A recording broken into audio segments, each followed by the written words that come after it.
Hi, everybody. Rick DiClemente. Welcome to Astrology Unplugged. Tonight, we talk about the forces that make up your sun sign, or the forces that make up all the signs, really.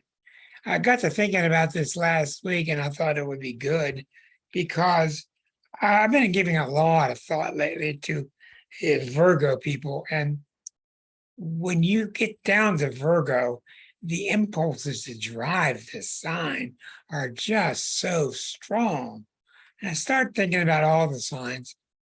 Of course, it's largely portrayed in this book, but even so, I thought it would be a good time to talk about the 12 impulses, and some of them are not simple. Some of them have multiple impulses that come from different directions. So I think you'll find tonight to be interesting.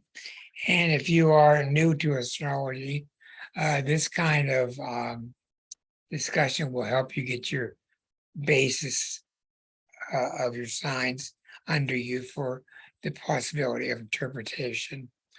Keep in mind, if you are new to astrology, this is not a course straight through, but on this channel, there is a 10-week course that's free. I did a 10-week course. I did 8 weeks straight, beginning towards the end there, and then COVID hit after week 8, and then took 2 weeks off and finished it. I don't know about you, but a lot of my friends are getting COVID now. Lots of them in Pennsylvania. Lots of my friends. Fortunately, most of them are okay, and they've had their shots. Okay, so we're going to talk about the urges. This is really some deep stuff. Where do these urges come from? I mean, it's really, Eliza was just in there talking about seeing this group of people that came together and succeeded at commonly working together for the benefit of all. And you can just see the urge in her is just so satisfied, and it's so common. It's such a strong thing. And you really got to back up from yourself and see what you are at the same time that you zoom in and you lead your daily life. You need to also back up and keep saying it, because if not, you will over-identify with your sun sign, and you will just not be getting the whole picture. Okay, that's why it's so good to know your chart so well, because you have so many different influences.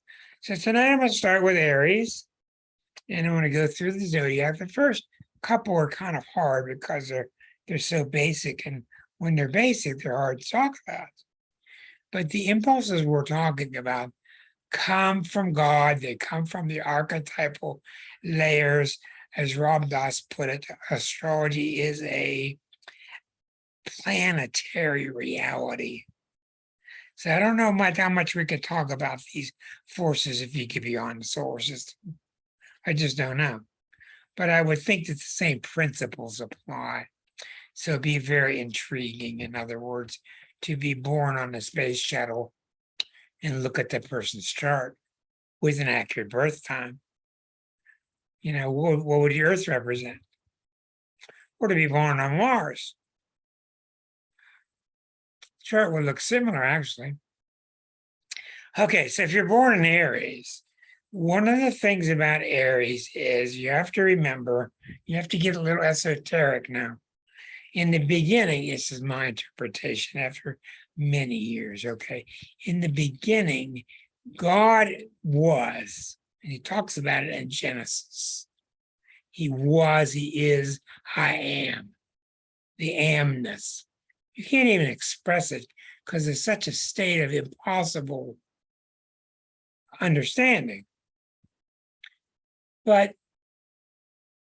what seems to happen is God has these desires to come into existence, these urges to come into existence. Some call it creativity, some call it love, some call it whatever. And what happens is that's where we got the original fall. The fallen angel is the Aries, because the fallen angel is nothing more than the oneness of God deciding Well, let me go off and play by myself. Well, you can't play by yourself. All of us are acting like we're playing by ourselves, but it's really not real. So the Aries goes off and plays by itself. And that's why the Aries is so enamored with itself. It's so enamored. Look what I can do. Look what I can do. Look what I can do. Okay, but it doesn't really realize till much later on that it's starting down a faulty path of separation. Because everything you hear about in all the holy books after that point is about going back to where you started. But anyhow, the impulse of Aries is very strong. It's the first fire sign. It is enamored with itself, is amazed with itself, and it's usually pretty harmless. And it can even be kind of cute and delightful. But some Aries take it too far and they just become really annoying because everything's me, me, me, me, me, me, me. So it can become, it all depends on the rest of the chart, how many planets are in Aries, what the aspects are like. But one of the impulses about Aries is they just want to go do it. I don't care what it is. I want to go do that. Don't talk to me about it. I don't want to research it. I want to go do that. I'm going to go do it. Now, there are signs, and I'll talk about 4 or 5 of them. There are signs that think they know everything. They think they're really sure of themselves. And Aries is one of the signs it's not. They look like it, they sound like it, and a lot of times they just aren't. Because they're known as a sign that's being fearless, and they are kind of fearless. It's more of a naivety, I think.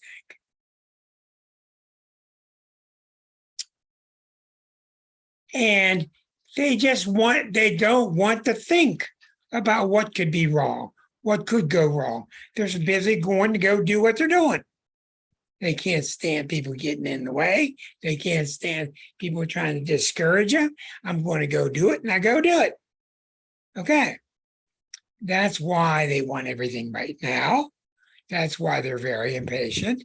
They're the procrastinators of the zodiac, putting things off. And they just want to be active at what they're doing. And what it comes down to mainly with Aries is they end up being very adventurous, and they want to put themselves through adventure to see what they can do. Well, you're the first sign that has separated. There's a tendency to think that you're all that is. Very hard to talk about the early signs. Very hard. Okay, you'll learn more about the early signs as we go on.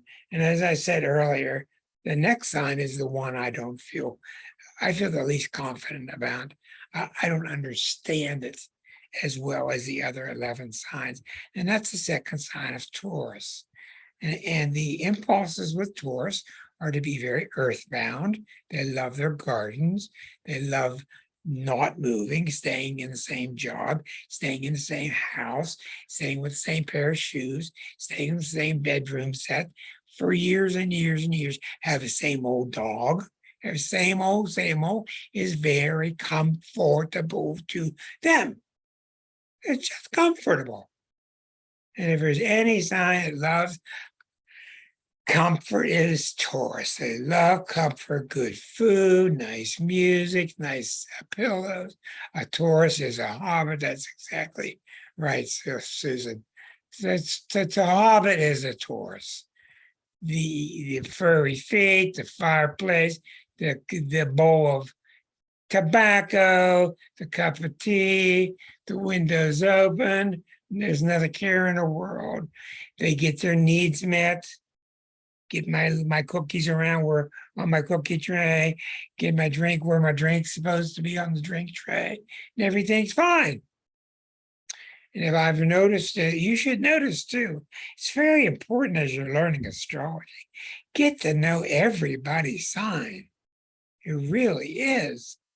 Because the more you know, the more you say, well, this guy's really not very Taurus-like. Well, this gal, she really is.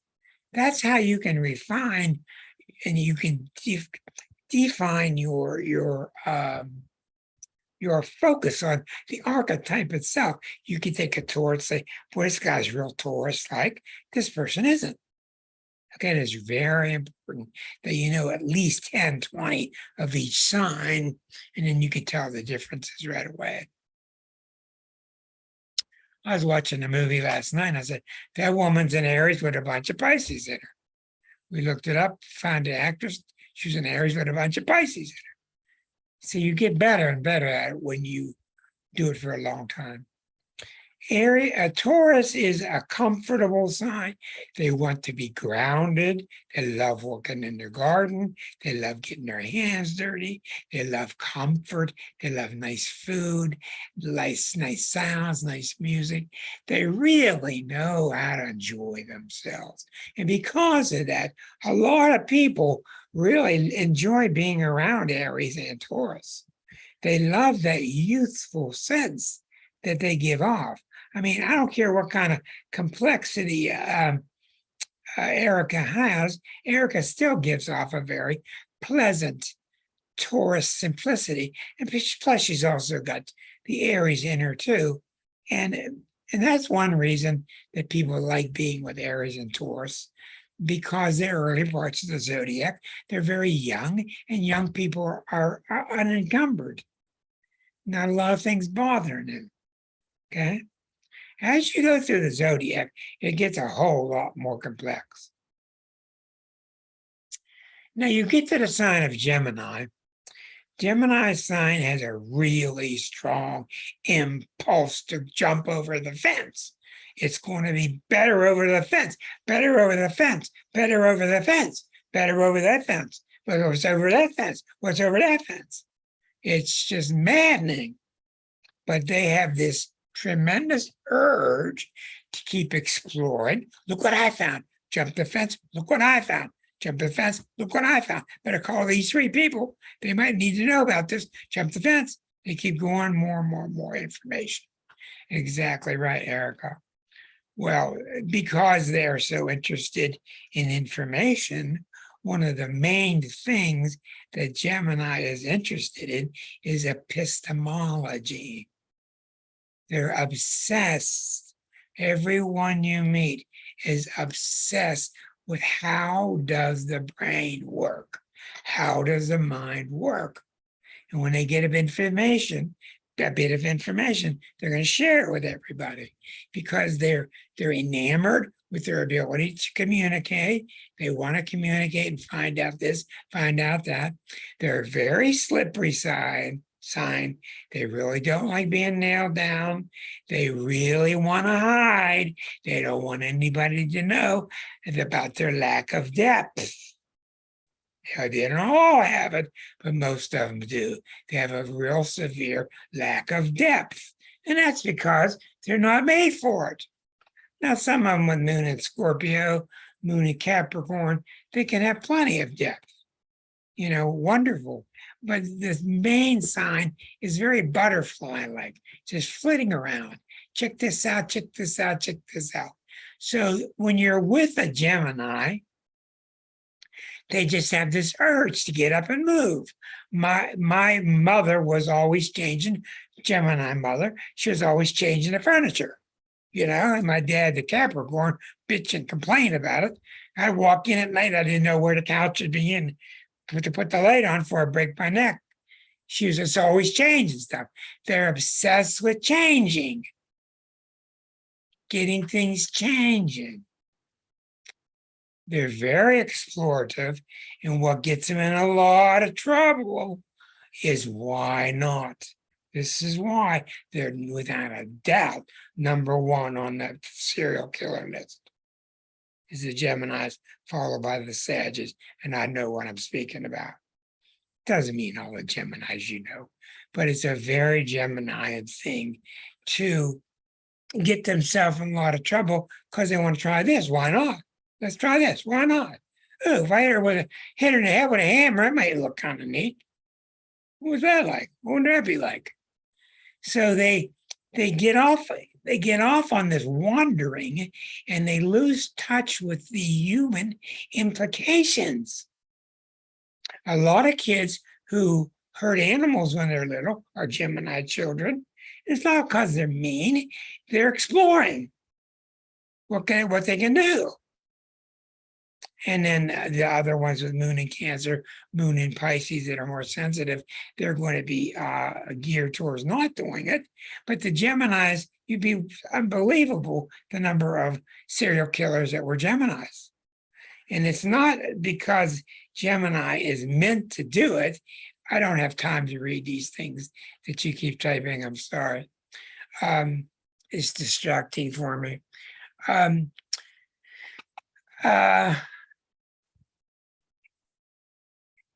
If the Gemini doesn't have something in the chart to give them solidity and more substance, they're in trouble. They just don't have a solid basis. And they can really get perverted very easily. Got to watch out for it. Now, the real good, happy Geminis are wonderful and talkative and explorative and happy and chit-chatty and very, very smart and explorative. But you got to have a well-rounded chart. But in the Gemini itself, the impulse is about just go find about that, go find about that. What about that? As soon as I start reporting to you about this, you change the subject, you go over here. Now I'm back on another subject over here. So it's a very hard energy to be because you're driven all the time to just keep jumping the fence. And jumping the fence means you're living in the future, which doesn't exist. My mother would be the first one to scream, let's get to that party. Then we get to the party, first one to scream, let's go home. So the rest of the family was really confused by that, living in the future.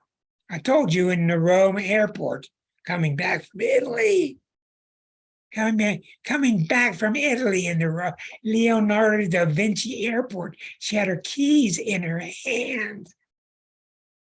She took her keys out of her purse. I said, Mom, we got to fly to the United States first. She got her keys there. But the impulse is great. Now, I'm not out to say, what I am here to say is you got to watch your impulse. Your impulse will lie to you.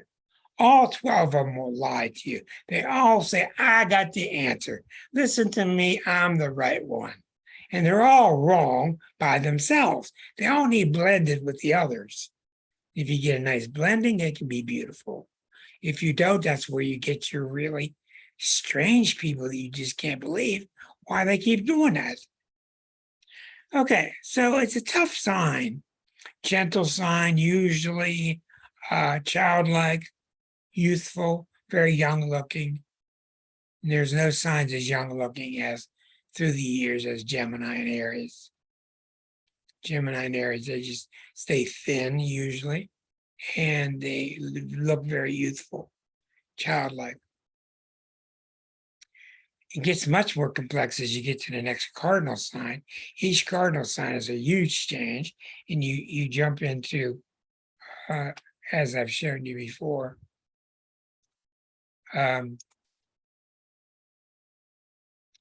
so as you start into each quadrant, the cardinal sign is the first sign of each quadrant, and Aries is the first sign of that quadrant. Cancer becomes the first sign of this quadrant. Libra, the first of this quadrant, the cardinal sign. Capricorn, the cardinal sign of the final quadrant. And that's all explained clearly in the book. Each cardinal sign represents massive change. It's a big deal. The book explains to you why. Cancer comes along, and Cancer is all about emotion, and it's all about feeling. And it's not that the first three signs don't have any feeling, it's just not their primary thing. With Aries, it's the fire inside them. With Taurus, it's their stuff, my things, my values, my money, what I'm cooking, or I'm sleeping, my stuff. With Gemini, it's my ideas, it's my thoughts, my communication. With Cancer, it's my feelings. So it's the first sign that becomes enamored, critical, that they develop their emotional side, and therefore the family becomes huge. Okay. Cancer is a very tough sign to be in, mainly because the soul's not quite ready to deal with emotions, and that therefore they can become quite dependent. And becoming dependent has a lot of inherent problems.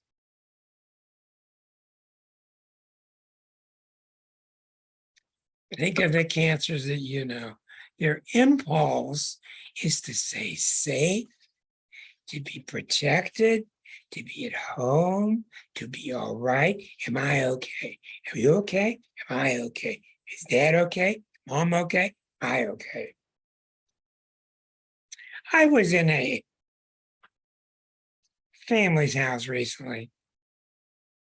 We were talking about what you would want if you had $1 million, what you would do with $1 million. And everybody in the group said, I'd want world peace, I'd want world peace, I'd want world peace. And the cancer said, I want my family to be happy. That's critical, the things people say. Nothing wrong with this woman, but it just shows you the pure archetype. I'm mainly interested in how the family is. And the reason that is, and this is the tough part of being Cancer, this is the tough part of being Cancer. If my neighbor does well, what does that mean for me? You see that? That's a big deal. That's a big deal. In Aquarian life, my neighbor does well, it's great. How about them? Tell them, neighbors. Ooh, everybody's fine. Not Cancer.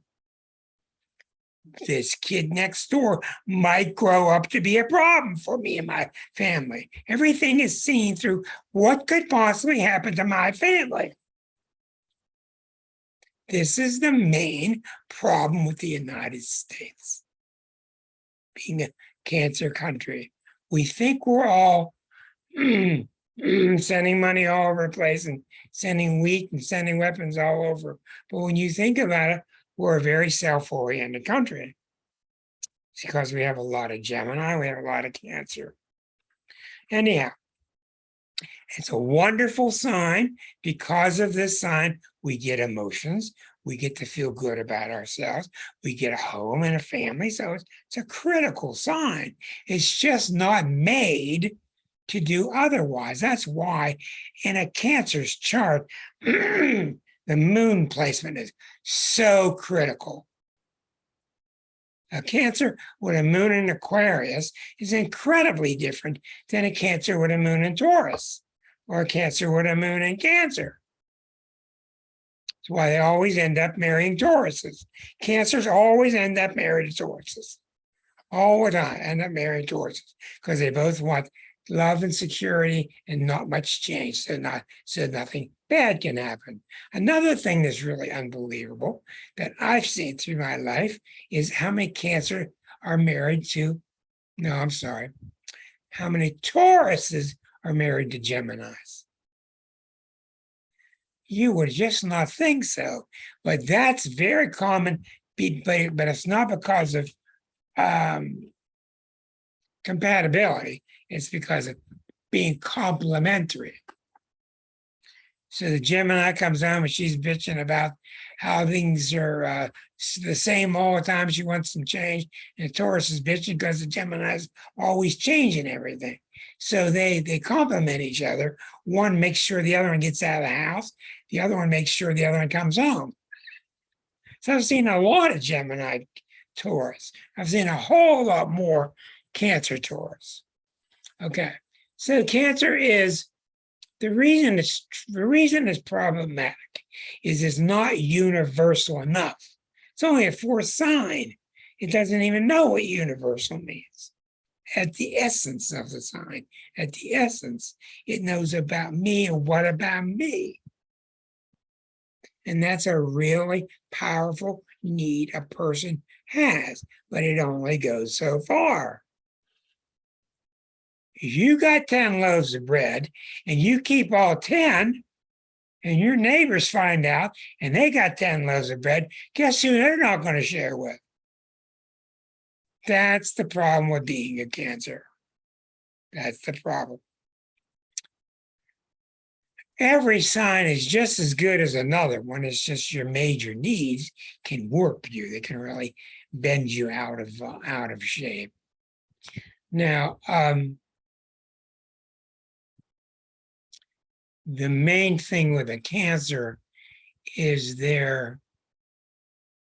I've seen it so many times, their major, powerful need to make sure I'm okay can be so strong that people can pick up on it and pick up that they're kind of selfish. Sometimes they are. And sometimes they need to be. So that's the tough part. That's the tough part. All the signs have a tough part. The sign of Leo. Leo works very hard to get past the sign of Cancer. Because in the sign of Cancer, they're known as being very delicate and very sensitive. And the Cancer is a fire sign.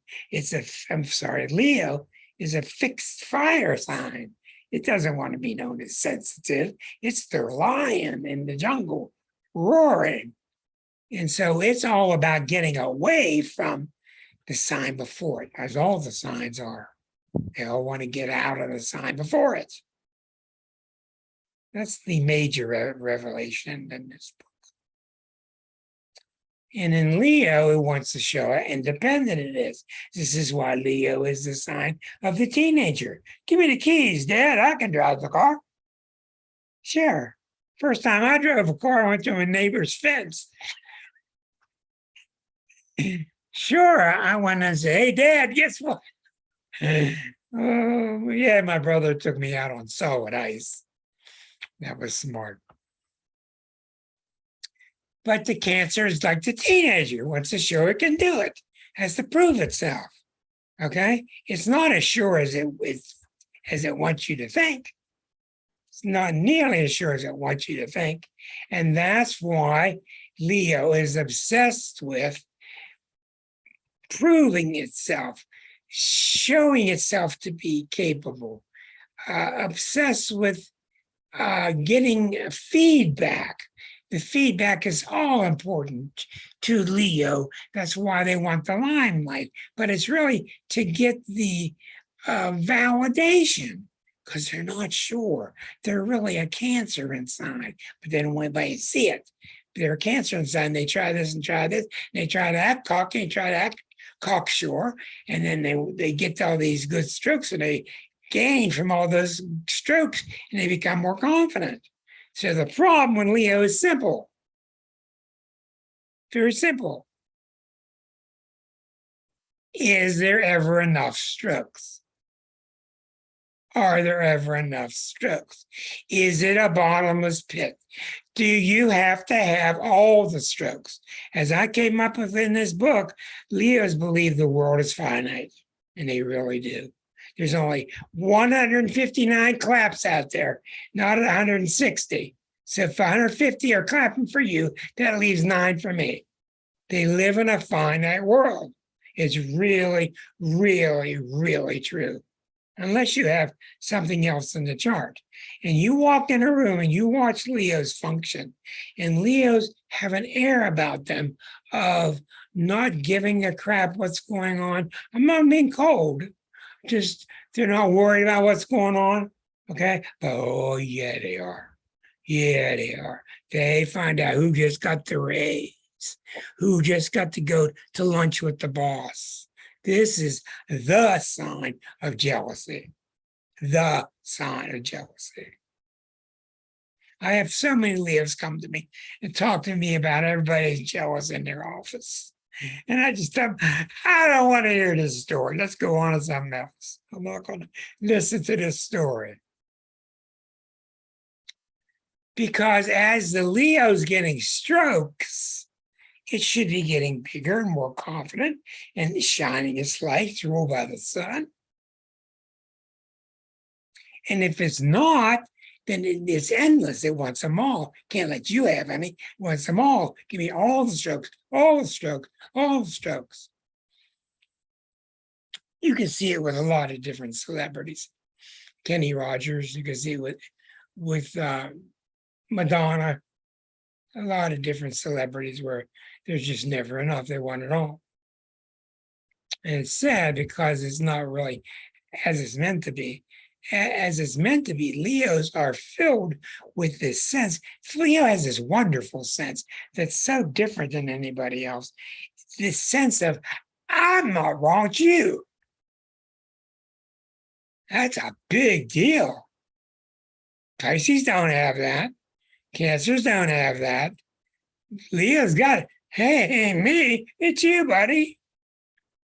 Well, boy, that can make you pretty damn cocky. That can make you pretty damn strong.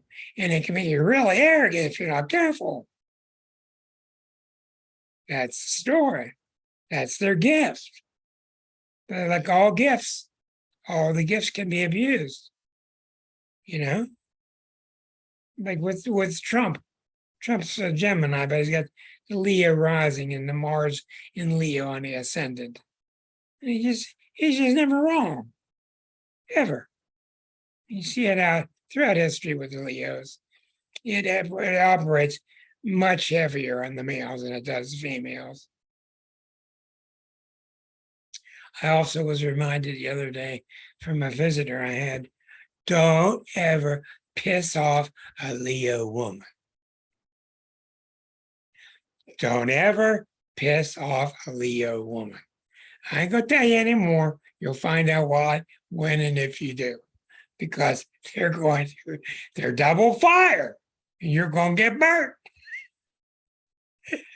And they're very patient. But Leo operates on one word, two words.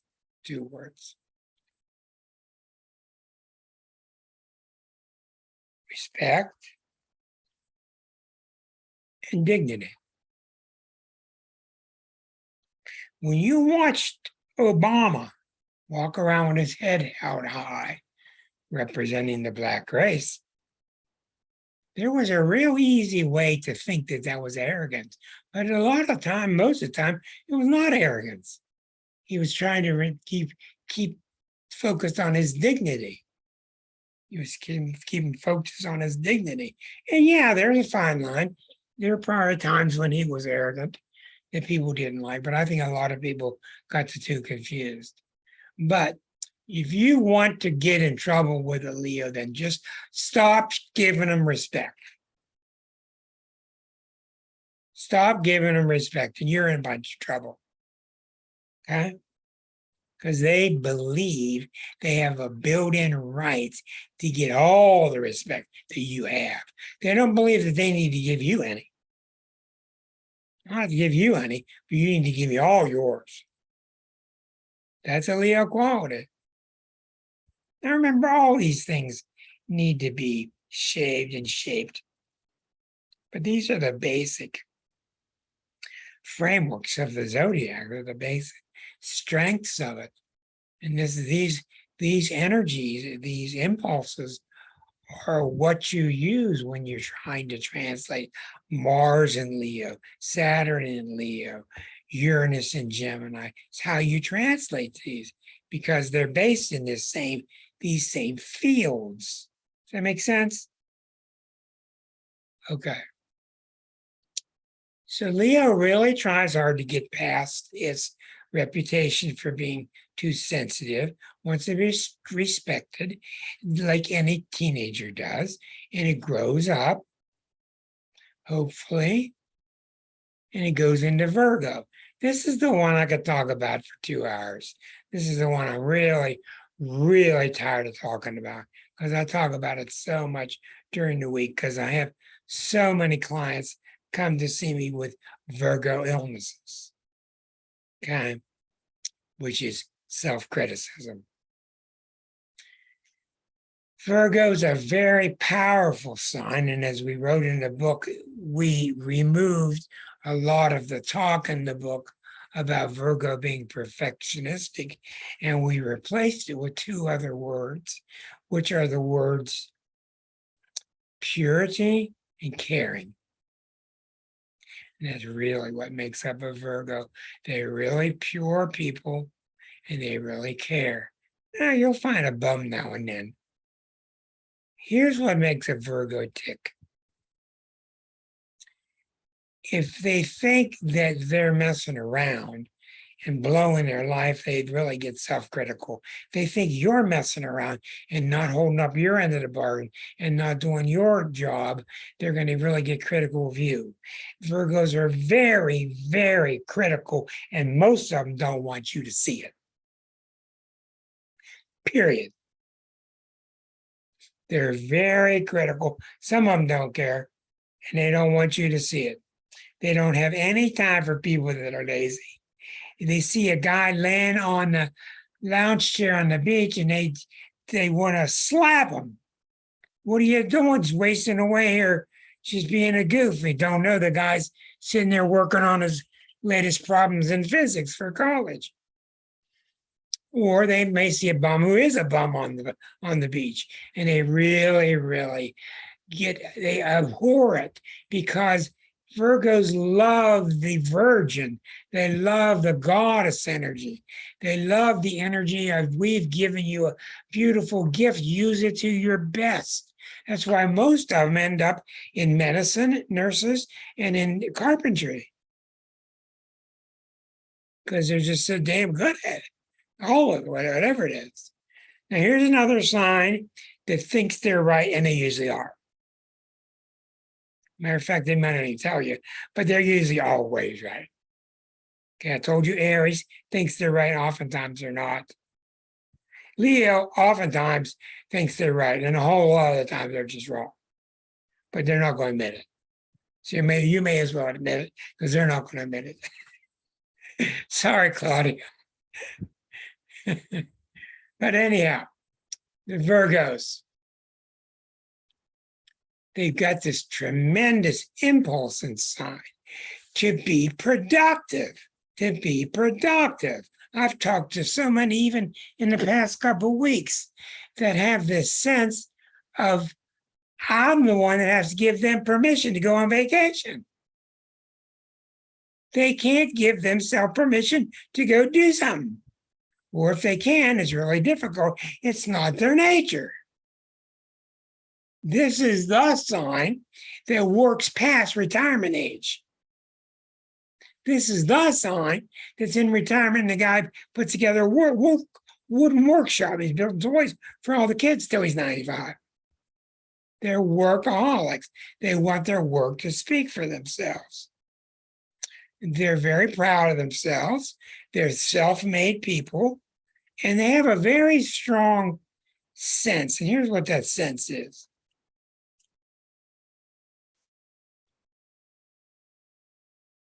In the sixth stage, which is the final stage of the me half, this is the me half, then this is the we half up on top. The Virgo is the sign. The Virgo is a sign that doesn't want any more excuses from the first 5 signs. And it comes into a lot of excuses, and the buck stops here. That's why you could see that nature from LBJ, the Virgo. I'm not saying he was perfect, but you could see that theme he had. The buck stops here at this desk. The Virgo doesn't want to hear any more whining about the Aries. Okay, it doesn't want to hear any more whining from the Taurus, who doesn't have all the money that they need. It doesn't want any more whining from the Gemini, because this is the most bored sign of the zodiac. They get bored more than any other sign. Virgo doesn't want to hear it. If you're bored, go to work. Cancer doesn't want to hear the whining. Don't go to a Virgo if you got something to whine about. Don't do it. Somebody hurt your feelings? Don't tell them. They're not going to go get the Band-Aid, boo-boo Band-Aid. Not going to do it. And if the Leo is not getting enough attention or whatever it is, don't go to Virgo. How many of you ever tried to go to a Virgo with a problem of yours? Don't do it. Yeah, you may get 1 out of 100. Most of them won't do it because they won't allow themselves to do it. And that's what's tough about being a Virgo. They can be really, really self-critical. Okay. Now, it's a very wonderful sign. It's very wise, but the difference in the male and the female is really dramatic, just like Gemini.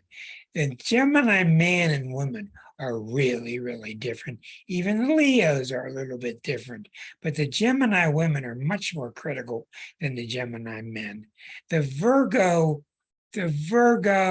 men have much more difficulty with allowing emotion than the Virgo women.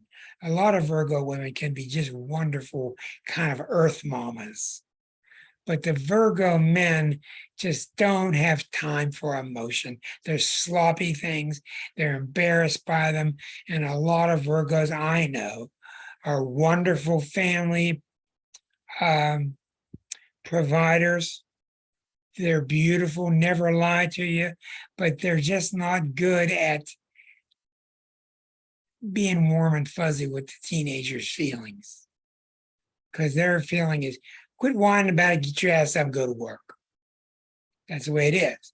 So I have to do a lot of work with Virgos, especially the men, to start them at a very early age. When I see a young Virgo child, I'm always sure to advise the parents to get that child a pet right away, so that the child will learn what the pet's needs are. And the pet is sensitive and can be hurt and it's delicate. And you want to infuse them with those principles early. Very important. If you're just not made for emotion, then you're not made for it. Gemini and Virgo aren't made for it. They have to work on developing it. And sometimes it's not natural. Sometimes it's not easy.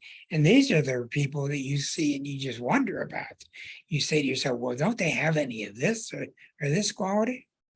Because some parts of the zodiac are just pretty devoid of other qualities. Okay, now the zodiac really changes now, because we're going to the next cardinal sign. We're jumping over from the me half to the we half. Now, all of a sudden, Goldilocks is out here, and she's with everybody else in the world, meeting all the people of the world. So you go to the next cardinal sign. The cardinal sign is Libra, but the cardinal sign is an air sign. So now the Libra comes out, and the Libra is stamped with this tremendous sense of, I've got to succeed socially.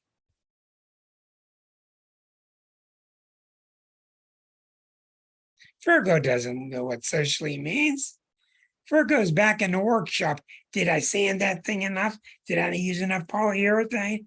They're getting their work examined, fine-tuned. Libra, you're out in the world. You want to succeed. Big house, nice money. I told you long ago, Libra is not about balance and harmony. It's a secondary quality, balance and harmony. Libra is about comparing. Libra does what the scales do. The scales compare. My house, your house, my job, my pretty wife, your pretty wife, my 3 kids, your 2 kids, my job, your job. So they become socially obsessed. And if you look around, almost every Libra you will ever see is got someone on their arm that's really good looking. Good looking woman, good looking guy. Almost always. 95% of the time. Attractive spouse. 95% of the time, the Libra themselves are attractive because they're ruled by Venus. They have nice smiles. 95% of them do. but they're the first sign of the we. So they're the sign of partnership. And when the Libra is young, the Libra just is obsessed with getting a partner, getting a partner, getting a partner, bouncing ideas off that partner. Watch how many Libras you know go into business and they never do it by themselves, ever. They go into it with a partner. Now, this may be, in fact, the sign that gets divorced 4 times because they're not made for the heavy glue of a real intense emotional combination with their partner. That comes next in the sign of Scorpio. But in the sign of Libra, they're imbued with this tremendous sense of partnership. They are the Aries of the second half of the zodiac. Aries is the Aries of the first half of the zodiac. What about me? Libra is the, what about us? It's the Aries of the second half of the zodiac. And Libra is not really that deeply experienced yet with true mixing with the other. They just got a partner, but it's not really gooey stuff yet. Okay, so the Libra has to really watch out because they can end up becoming keeping up with the Joneses. They can end up becoming very materialistic. And they can end up being very much a social climber. Okay. Hi, how you doing? Oh, nice to meet you. Okay. That's a Libra fear. Almost every time that a Libra shows up in this room is because they got a very powerful Neptune. Putin is a Libra. Yes, he is a Libra, but he's got Pluto and Leo at the top of his chart. That's the problem. Pluto and Leo at the top. He's got the social stuff, but he wants the Pluto Scorpio power. So Libras are very good. They're very social. They got a lot of moxie. They know how to play the game of life. Almost every one of them gets a really good job because they don't play their game. They get serious about their studies. They go study something that's going to give them something, that's going to make them some money, and they end up having a pretty good future. They're winners. Most baseball players are Libras because it's a competitive team sport. It's a very competitive sign, and they're good team players. But what they don't have yet is they don't have the deeper emotional devotion or abilities for being dedicated to the other. And that's what comes on in the next sign of Scorpio. Because in Scorpio, now you're picking up the deeper urge to merge. And Scorpio's sense, its urge is probably stronger than anybody in the zodiac. And it's that tremendous urge to merge with another. It's really powerful.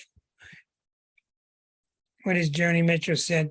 I'm like a black crow and I'm flying in a velvet sky and I'm diving down on every shining thing.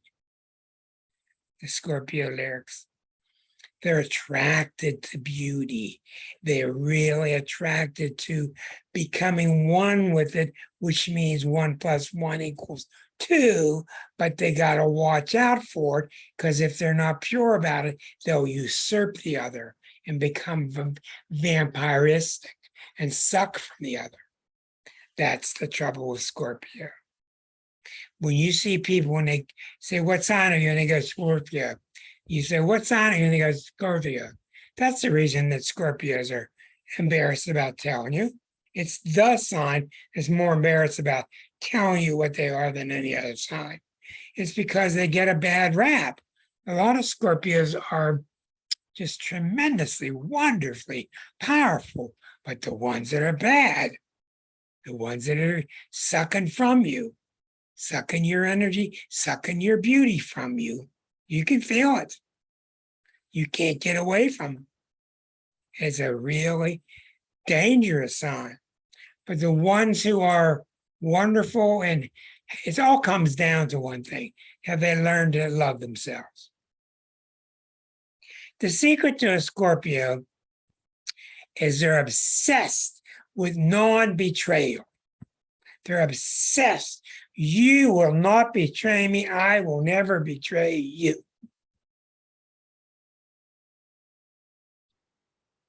And if you do,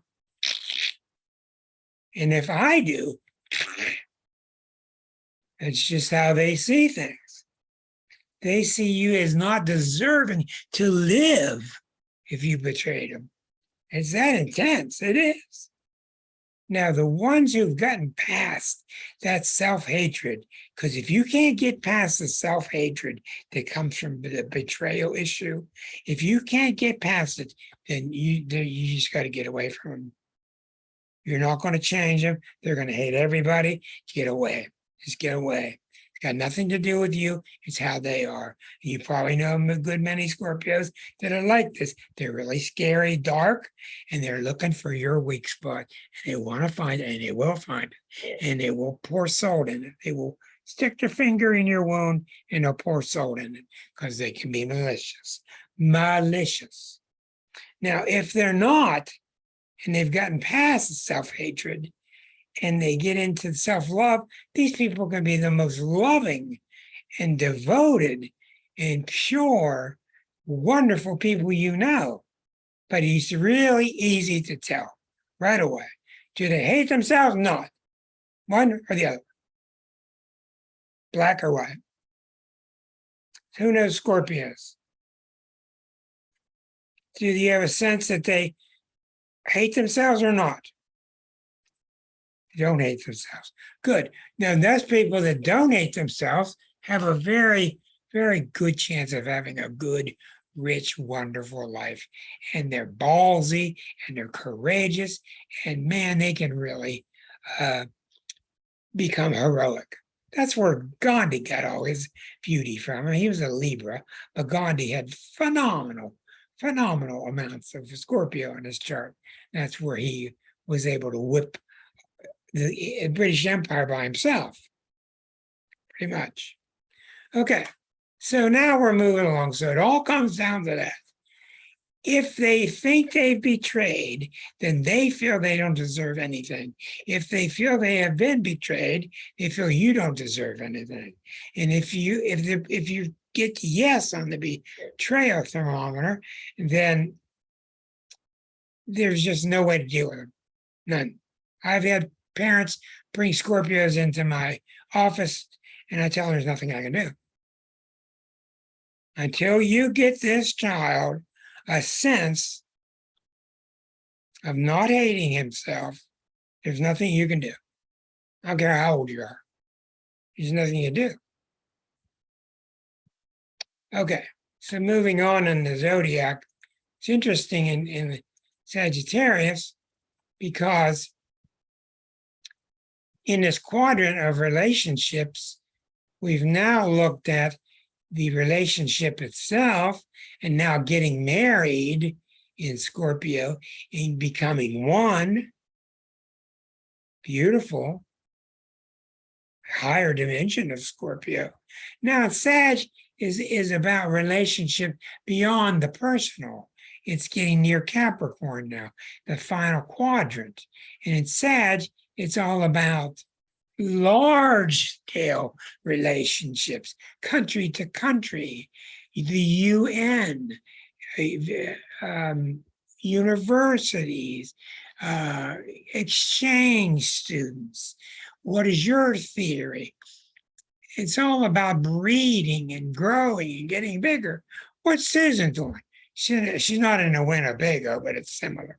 She's traveling all around the country to just keep seeing things and keep expanding.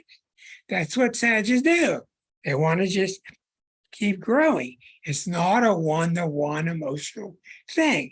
It's her investigating the bigger parts of the world. So what do you do when you get to a new town? Susan, what are you looking for? You are A muted. coffee shop, a good coffee shop where I can get good coffee and do some people watching and get some Okay. Wi-Fi. What are you doing when you're people watching? Just looking at people, thinking about their stories, Yeah, checking to see what kind of you got people a hang gem, out here. you got a Gemini moon and a sun and Sag. So you're curious, see what's different, see what Yeah. kind of hats they wear around here, look what kind of boots, what kind of jobs. Yeah, Right, that's right. right. Asking people questions about the location. Yeah, right, right. And interested in what do they think? What do you think? Et cetera, et cetera. Right. Very good. Thank you. Your babies are calling you. No, I'm outdoors, but it's like, just that time of day where all the little midges are out. And there's a pool over here, and a bunch of kids have turned up to swim in the pool. So I'll mute myself to not disturb. Okay, now let's go ahead to the final three signs. Now, when you get into Capricorn and you get into the final three signs are about the world and beyond. And the soul is getting to the point where it has the capacity to think beyond itself. That doesn't mean the Aries and the Taurus can't. Of course they can. But the sign itself is not made for it. Okay? Those signs are made for a smaller world. And that's why you want a blend of all these different energies in your chart. The Capricorn is about, I'm on top of the world. It's opposite Cancer. Cancer's all about, I got to make sure I'm okay. Capricorn's, I got to make sure that we're okay. Most of your presidents have been Capricorns. I got to make sure we're okay. They got that fatherly sense of taking care. Now, what drives Capricorn, the heavy impulses, I'm sorry, I want to go back a step. What drives Sagittarius is that fun urge to have fun and to expand. If it ain't fun, I don't want to do it. And they want to explore and they don't really care where they're going as long as they're expanding and exploring. Well, in Capricorn, it's completely different. It's duty and responsibility. And I have never met a Capricorn that didn't have those two. Duty and responsibility. Now, you can become a drag because they can become like a drill sergeant. It can be, or it can be really nice because they're the ones you go to at work and they're very dependable and they get the job done. And you know it's going to be done right. You know the client's going to be satisfied for the most part. The urge from Capricorn is a conservative urge, which is really a tough place to be because you ask yourself, why all of a sudden is this conservative when you go look at the zodiac and Capricorn is right in between the most fun sign of Sag and the most liberal sign of Aquarius. So Capricorn's right in the middle. And the reason Capricorn returns to being rather conservative goes back to making sure. I told you, the basis of Saturn, the basis of Capricorn, the basic urge at all times is duty and responsibility, but moreover, it's that sense of making sure. Just like Virgo has that sense of fixing things, Capricorn is making sure things get done. And when you're trying to make sure, you're not going to be frivolous with your money. You're going to be a little more conservative, etc. And therefore the reputation that Saturn has. Now, as Capricorns get older, they loosen up a lot more. They become a lot more fun. They worry less. And it's usually because they've worried so much when they were little that they've got their retirement well taken care of, and they don't have to worry about it. They could go to one of their 2 or 3 beach houses and relax and have a drink. But anyhow, Capricorn is a tough sign. It's a real tough sign because it's just the nature of Capricorn is anti-flow. And there's a big problem there. Because the nature of winning in the zodiac, what makes you win in the zodiac is flow. And if you're anti-flow by controlling, by fixing, by making sure, by stopping, then you're bringing to the body bruises, blockages, anti-flow, and the doc here can tell us all about. People get sick when things stop flowing. So that's the problem. If you're a Capricorn, you have to keep the fluidity alive in you. That's why the number one illness in a Capricorn is their knees, which are known for buckling, skid marks from digging in their heels. If they're heels, it's the Taurus. But you got the right point. Yeah, you got the right point. So Capricorn is a tough sign. It's the first sign of the zodiac just beyond Virgo, which takes responsibility for the whole zodiac. That's a big deal.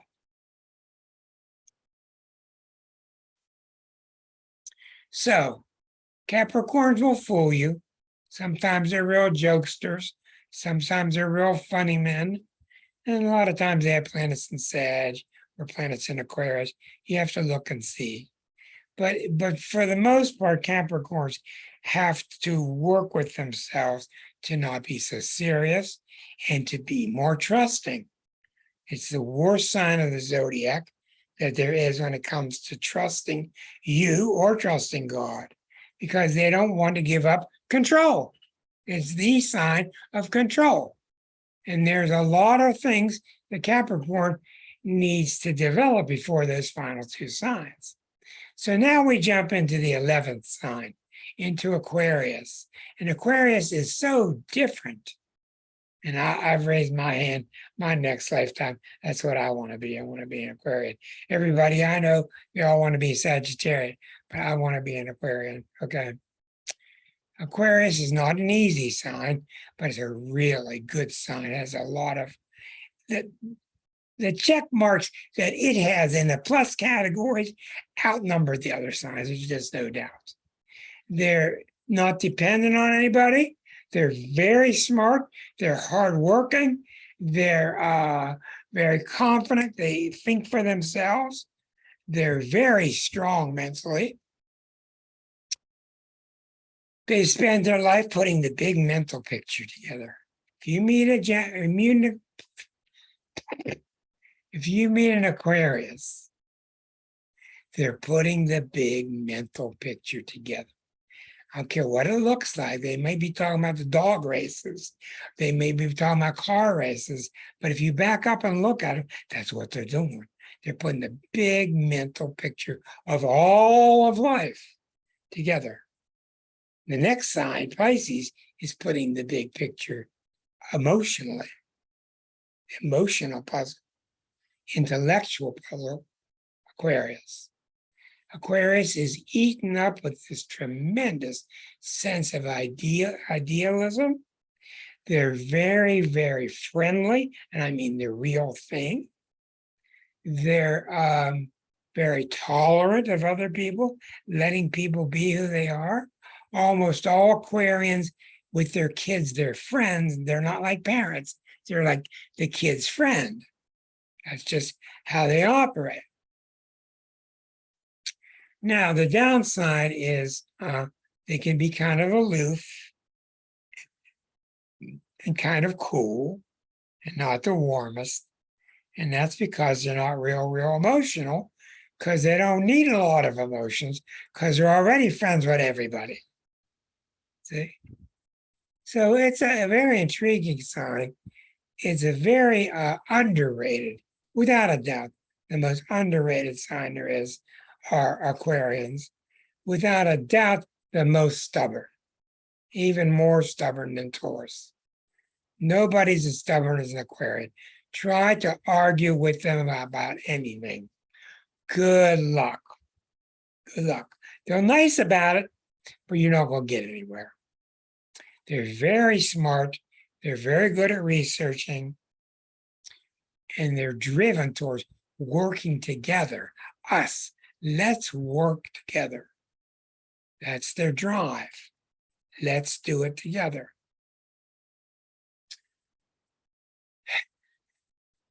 Now we got one more. And yeah, you Pisces are always last. But the lady complained to me one week about being last. So the next week I started with Pisces, now we're backward. Just to give her a little satisfaction. Pisces, of course, the hardest sign there is to talk about. Probably the hardest sign to be. I can see through them. I can see up and down, left and right, how they operate. And they have no idea. I can see it. They have no idea. I just understand it. I've written a lot about it in the book.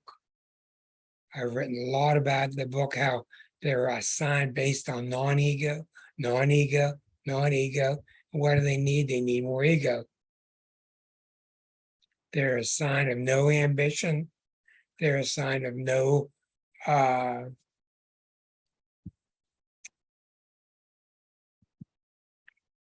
they're chosen last on the basketball team. They don't want to compete, non-competition, because they don't understand competition. That's why one of their favorite words is silly. I think that's great. One of the greatest words Pisces have. No stability, no, Pisces don't have stability. Pisces, Sag, Gemini, no, they don't have a center, no center. And I didn't say no stability, there's no center. Sag, Gemini, Pisces, they don't have a center. They're made to fly all around. And I've seen it in every case, it's true. Reach inside a Pisces, ain't no one there. It's not an offense. And the reason why there's nobody there is because everybody's there. That's the problem. And you cannot compare a Pisces, with Gemini, Pisces with Gemini rising. Thank goodness, Becky, that you have the Taurus energy in your moon that gives you strength. But when you're identified with being allness, because you see, the Aries has now gone full circle. It's gotten all the way to Aquarius. It's got the supreme self all built, and the self is still not satisfied. And the reason the self's not satisfied in Aquarius is because you're not back home yet. You're still an individual, and thus you are separate, and thus you suffer. When you're separate, you suffer. And you only quit suffering when you come back to the oneness. So when you come back to the oneness of God, the Aries has seen its folly. You've given up your Ariesness. You've given up your Aquarianness. You've given up everything to come back to the Pisces oneness. So the victorious Pisces is able, and this is stated so much in this book, the victorious Pisces is able to understand being selfless, but being a self at the same time. And it's really hard to do, but that's what they have to master. They do. If not, their drive is to escape. Their drive is to do drugs, to do alcohol, to have affairs. You wouldn't believe how many of them are criminals. You just wouldn't believe how many Pisces. They're near the top of the list. And that's because I think they just get lost. I think they get lost. They know they're a part of this world. They don't know how to get by. They can't stand a 9-to-5 job. They're not sure what to do. And Susan, what about a Pisces with a Leo moon? I'm not going to go into that right now. And that gets me off subject. So with the Pisces, you've got to have some Aries in the chart, some Leo in the chart, some Self in the chart. I've met Pisces before that had 4, 5, 6 planets in Pisces, and there's nothing you can do with them. There's just nothing you can do. They're so based upon being a non-self, being here for everybody else. I don't need to eat. You guys eat. I don't need this. You guys. I don't need a house. You take the house. They're just so selfless that it's not for their own good. So you got to watch out for martyrdom. You got to watch out for self-negation. And you got to watch that non-competitive streak and generate some competitiveness in you, or else you're not going to get your piece of the pie at all. So Pisces can be tough. It's a wonderful sign because it is the final sign, and it is based on 2 qualities that the other signs don't have. And that is faith and belief. And those are really rich qualities to have and not to be taken lightly. But you can't, Pisces have to watch out that they don't volunteer for victimhood. You volunteer to be selfless. You didn't ask to be put down. You didn't ask to be a victim. So you have to watch that balance. You got to get that balance. And that's why it's been so good to have representatives recently on the show, such as we saw it with Deneen, who's the wonderfully balanced Pisces, and another one recently. I can't recall. Christine? Christine, yes, thank you very much. Christine. But Christine didn't always have it that way. Christine has so much Pisces and so much Aquarius. She was all her life, everybody else. And she had to go through an awful lot before she recovered and start keeping some for herself. And now you're starting to see a stronger Christine. So you see, every sign lies to you. Every sign says, I got the answers. If you listen to me, you'll have it all. And it's not true. There's no sign that does. You have to have a blend of at least 4 or 5 signs. You need a kind of a blend. So you get enough fire, so you get enough earth, etc., etc. So now your question, Susan, was what about a Pisces person with a Leo moon? Was that it? You keep disappearing on me. That is what she said, yes. Did you say a Pisces sun with a Leo moon? Yes. Yeah, I have a friend. I have a very good friend that has that. And in her case, it doesn't work at all because the Pisces has turned her into a really bad alcoholic. And the Leo doesn't want to hear about it. She's just gone down the drain of alcoholism. In a lot of ways, it's a very good combination because the Leo can give you that necessary ego. Mm-hmm. So what you want to watch out for with Pisces is they don't need a Neptune problem. Pisces don't need a Neptune problem. Okay? Just like a Leo doesn't need a Mars problem. You see? If you got too much fire, you don't need to add more fire on top of it. So it's the same combination over and over. Anyhow, we're going to end it here unless you got any questions. Any questions at all would be fine. I don't know what next week will be. We will see. Let's just all major in air conditioning. How about that?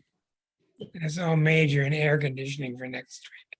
Let's all just bring our air conditioners and go, I hope you've enjoyed it. I repeat to you, a lot of you who find these principles new will find these principles very much in this book, The Exquisite Zodiac, which is based on these very heavily. Be careful, everybody. Have a good long week. Keep cool. Keep near the swimming pool. Yep, you too. Thank you, Rick. Rick. Good Bye, night, everybody. everybody. Thank you, YouTubers.